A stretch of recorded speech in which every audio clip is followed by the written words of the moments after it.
Hello everyone. Welcome to this reaction of Godzilla vs. Kong. If you haven't seen it already, I'll put it up here. We did a review of this movie about a week ago. That video is doing surprisingly well. Not so much in the like department, but in the dislike, doing great well. And views is good. Views are good too. Everyone's happy with that. But if you haven't seen it, basically we went and saw Godzilla vs. Kong at a press screening about nearly close to 2 weeks ago now, and we did not like it. So here I am watching it again for a reaction. If you want to see the full reaction, be sure to check out our Patreon, where I'll be posting the full video and audio reaction up there.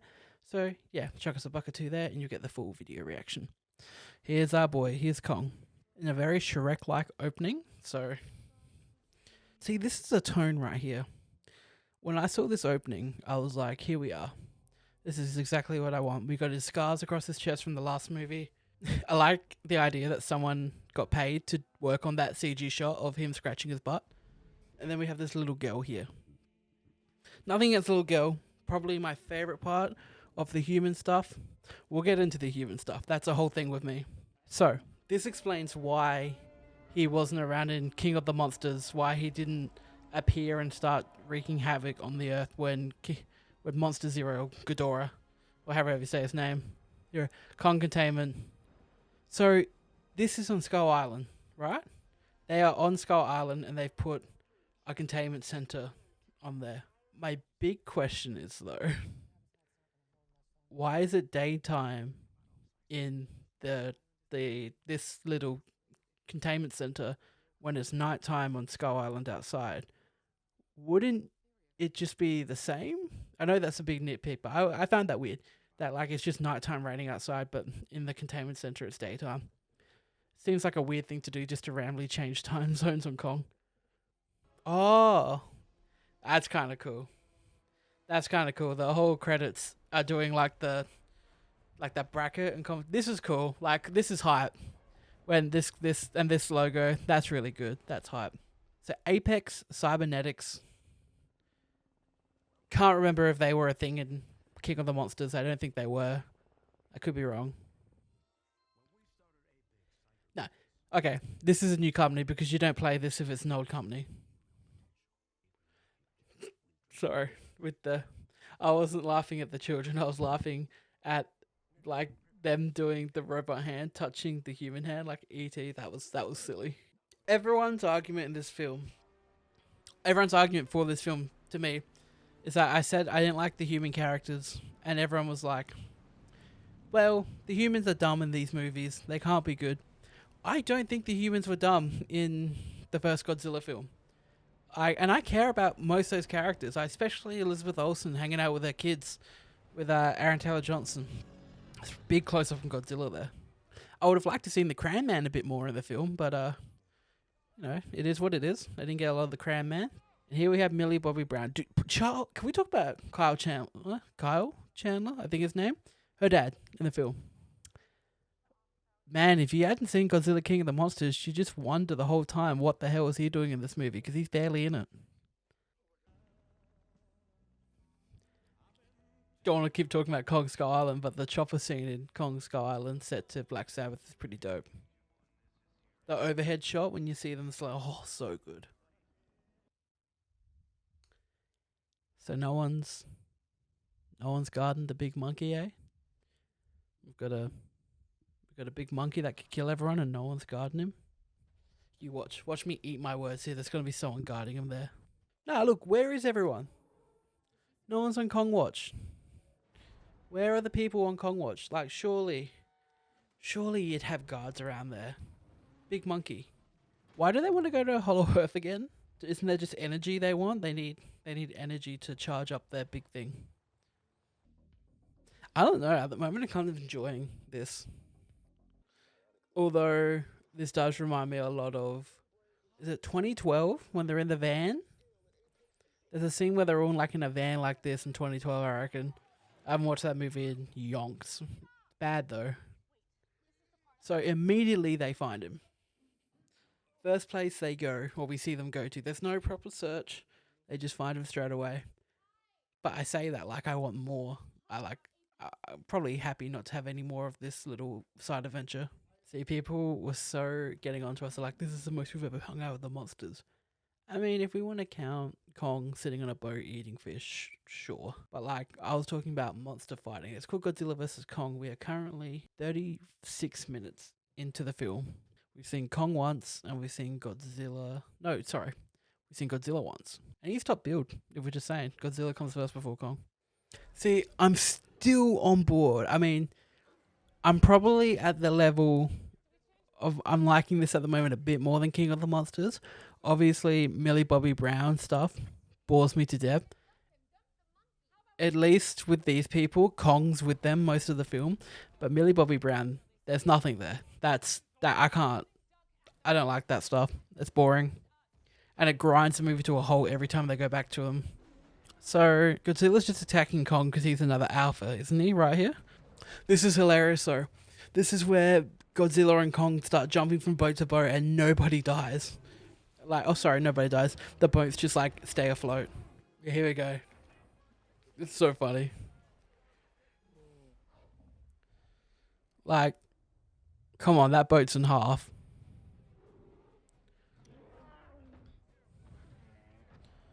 Like that, come on, you can't have Kong. He's massive.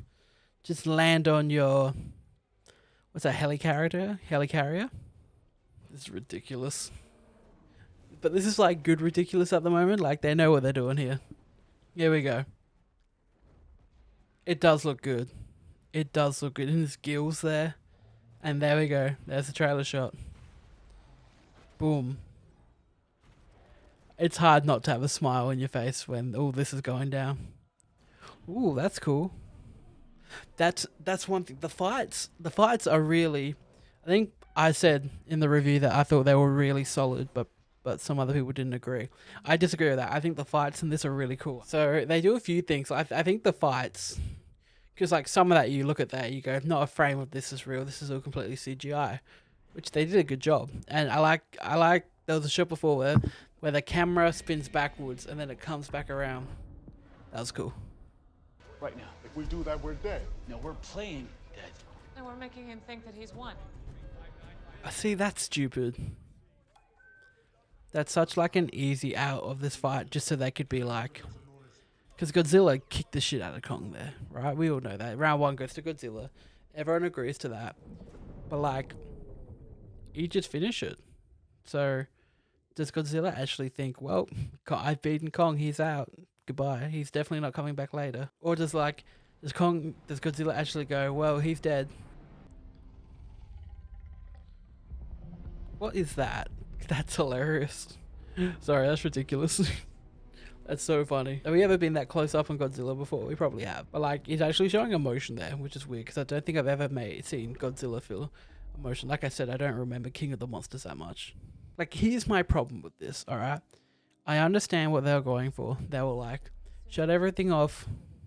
We'll make Godzilla think that he's won and that he won't come finish Kong. Now, while that might make sense, Kong doesn't know that. Kong does not know that that's a plan. Kong is just having a break. So when they look at each other, like we had there, they don't... Kong, for all we know, that like Kong's just like, give me a sec, we're going to go again, or something like that. Because we know that Kong bows to no one. They've said that many times. They said it in Kong Skull Island. They said it at the beginning of this. But Kong just then clearly bowed to Godzilla. So I just don't see how Kong, in that moment, knows that he has to play dead. Because there's no footage of him and the girl looking at each other and going, okay. Like, I know I'm probably looking too much into it for a monkey boxing movie, but like, to me, you have to explain that. Because that just seems really easy. That Godzilla just goes, well, he's not coming back to fight. He doesn't want to fight anymore. He knows I won. See you later. Oh my god, I totally forgot about the Hyperloop from Hong Kong to the US. This is incredible. So like, now, Apex. I know you're like the Mechagodzilla defeating Godzilla business. But you make a couple more of these hyperloops to different continents, and you've got yourself some real money here. I mean, look, building a big robot Godzilla, like, I know it's what you want to do, it's like your passion project, but you keep making these tunnels, man. You got a hell of a business on you. Like, there's no need for planes anymore at that point. Like, you've just done away with the whole air transportation business. Like, if you could get me from here to, let's just say India in like 25 minutes in one of your hyperloops, you got some good business going on there. He looks good. Godzilla looks good. Their fights look good. Not taking anything away from that. But right now, I do not give a shit about any of these people. Especially our main character, Alexander Skarsgård.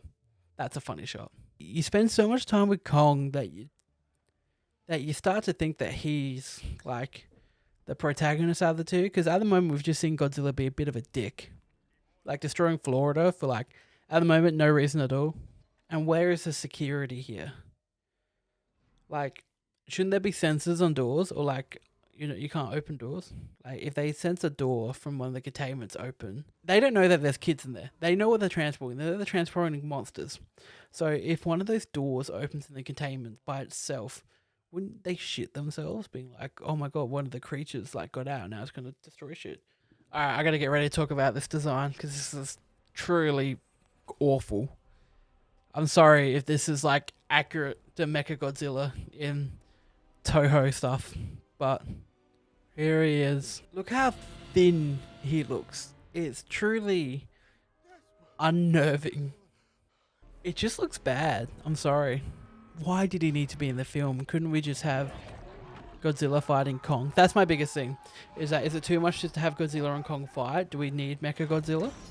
Oh, yeah, isn't it stupid that they don't have to take the sample to this place where they can extract power from it, or at least extract a proper like formula to create this power source that will charge Mechagodzilla. No.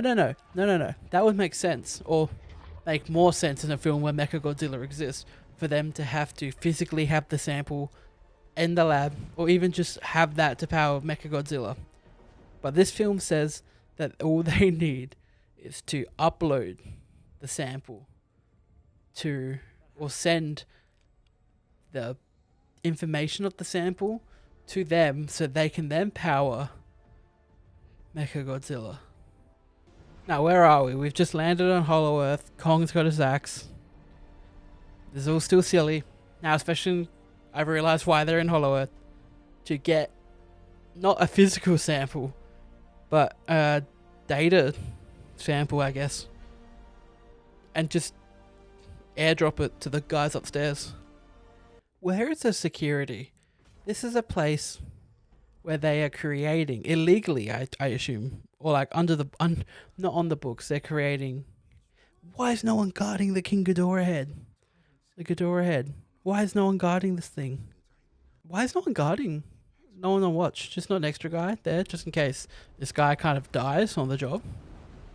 That's tech, right? That has to be like a... Oh, wait, no, it's not tech. It's one of Godzilla's spikes on his back. Yeah, the wireless charger. Here it is. Braden coined, which is very accurate, his axe charger.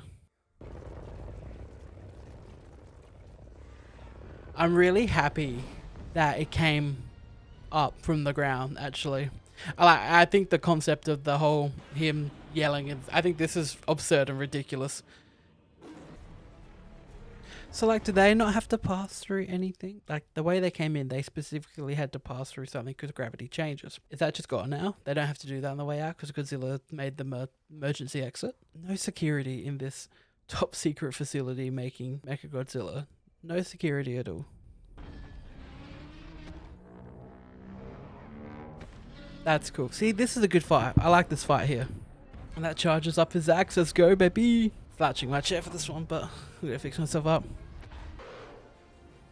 I mean, it's hard not to smile. Like, that's sick. Come on.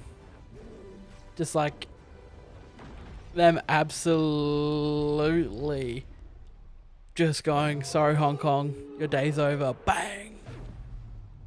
That's cool. it's hard not to like I'll say it again. It sucks that I just had to sit through an hour and 25 minutes. I'll say an hour and 20 minutes of boring human Kong hanging out in its home, Hong trying to get to its home world garbage. It was not, like, compared to this, it's just so uninteresting. This just looks like Power Rangers now, and not in the good way. Like, Power Rangers is campy, but, like, it's got charm. This is void of all charm, man. They didn't do a very good job hiding Mechagodzilla in marketing, because I remember I personally didn't think they were going to put him in it because I thought it would have been stupid. Here we are. So this is like a lose-lose situation here, because the two options they have here are the obvious one. This New Zealand teen guesses Apex's password for the Mechagodzilla programming. Whatever, that's really dumb. But is it worse than BHT, the BTH, Brian Tyree Henry? Is it better than him just going, whiskey? I've got to say though, thoughts haven't changed a whole lot. Like, I still don't like it. I'd probably at least give it a 2 out of 5. Like I said, man, the fights in it are really good. Epic, I would even say, especially the Hong Kong fight there. And I respect the movie for not keeping me here for over 2 hours. So Kong's like the leader of the Hollow Earth down there now. He's home, obviously. And Godzilla's like king of the monsters upstairs. I like that it ended, like, not like that, but like, I like that it doesn't keep me here for like an hour wrapping up. So like, that makes me think that the movie knows, like, they made shit characters when they're like, we're not even going to wrap any of them up, because none of them have like character arcs. But anyway, that was my Godzilla vs. Kong reaction. Don't forget to check out the Patreon if you want to see the full reaction. And I'm Alex, and thank you for joining me for this reaction.